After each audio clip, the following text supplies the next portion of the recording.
we always ask people when they come on is about heroes, musical heroes, and we all have them growing up, and people that we look up to maybe as teenagers, you know, people we were fans of.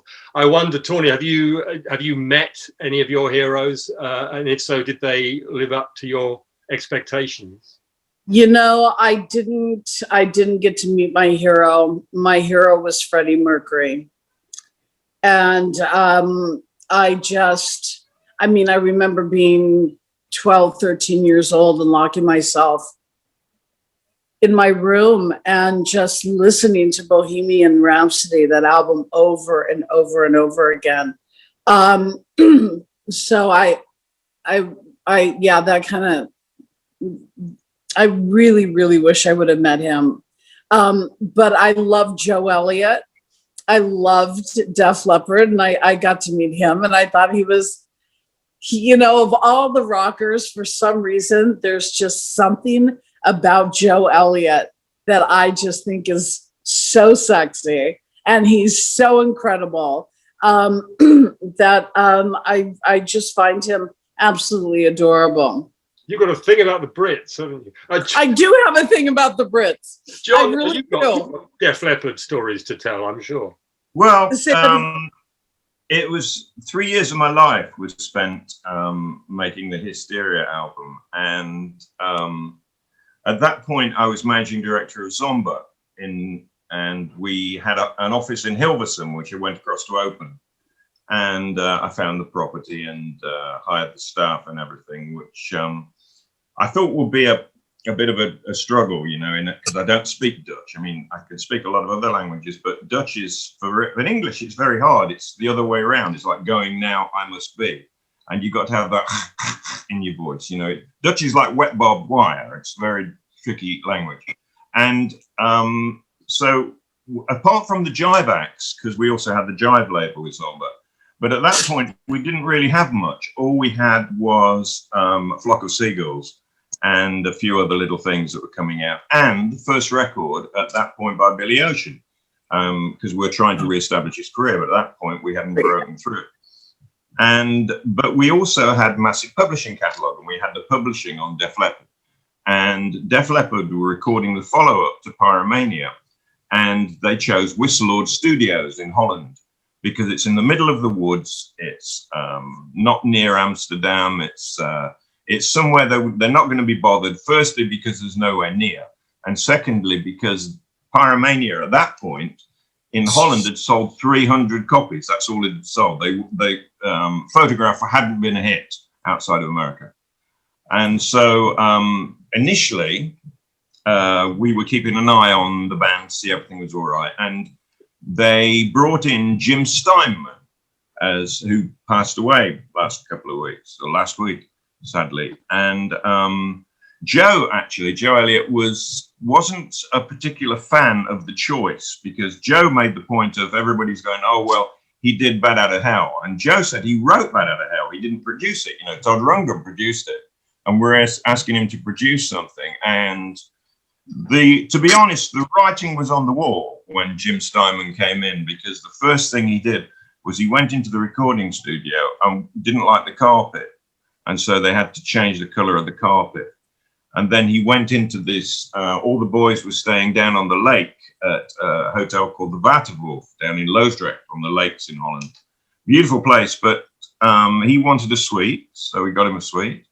And then he wanted a suite redecorating, so we had to redecorate the suite. And Phil Collins tells me... Is this Joe Elliott that you're talking about? No, this is Steinman. Oh, Steinman, okay. Steinman, yeah. Because Joe wasn't a particular fan, but he was prepared to give it a go. And gotcha.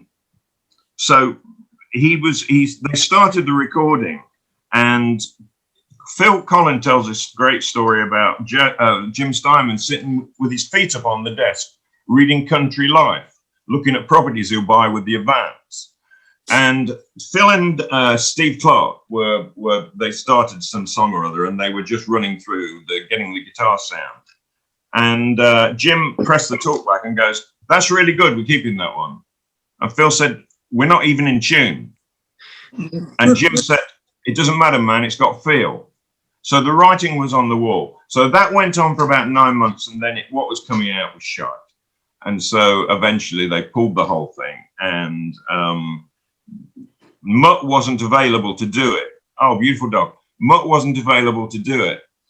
And so Nigel Green did it by remote control, and I'd go in and get the rough mixes and send them off to Mutt. And eventually Nigel started doing it, and then Rick Allen had his car accident, and he was back in the UK, and he was driving, I think it was a Corvette, it was an American car anyway, and he'd been for a drink in a pub up in the hills above Sheffield, and some guys there saw the car and saw him, didn't know who he was, and thought he was being a bit flash, and they ran him off the road. And the story is he lost control, but he didn't. He got ran off the road. And he went out through the sunroof. The sunroof crashed open, and Rick went out through the roof, and it took his arm off. It cut his arm off. And of course, we're in the studio, and the next day we get the message that Rick's been in a car accident and lost his arm, but they think they can reattach it. And so we went through, and in fact, the guy who was at the crash scene actually found the arm, a farmer nearby, one of the farmhouses, and packed it in ice, and they took the arm with him to the hospital. But in reality, to cut a long story short, the arm didn't take. So, Rick had to learn to play drums, and everything that could go wrong. Then Phil was in a car accident, put his Porsche through a tobacconist window, and then he got his car back. And he had one of those Porsche, I think it was, Neville told me what it was, 959 or something. And those cars are double skinned. And we had, and the water at Lothric, they had a thunderstorm, and they had hailstones the size of cricket balls. And these things were coming sideways, and it smashed all the glass houses and all the market gardens around there. And it put dents all over Phil's car. Looked like somebody had been over it with a rubber hammer. And of course, those things are double skinned, so he had to write it off again. So that's 2 cars he'd written off in the space of a month.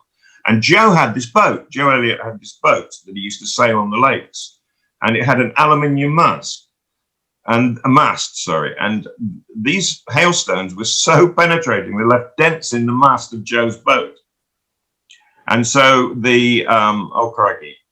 Let's go on to another story, because the hysteria stories last for hours and hours and hours, because like I say, it got to the point where after 2.5 years, we came to the end of the album, and all the guys were stir crazy, and Ralph Simon was in the studio, and Mutt came into the studio and said, look guys, I know you're really excited, but we've got to go back into the studio again.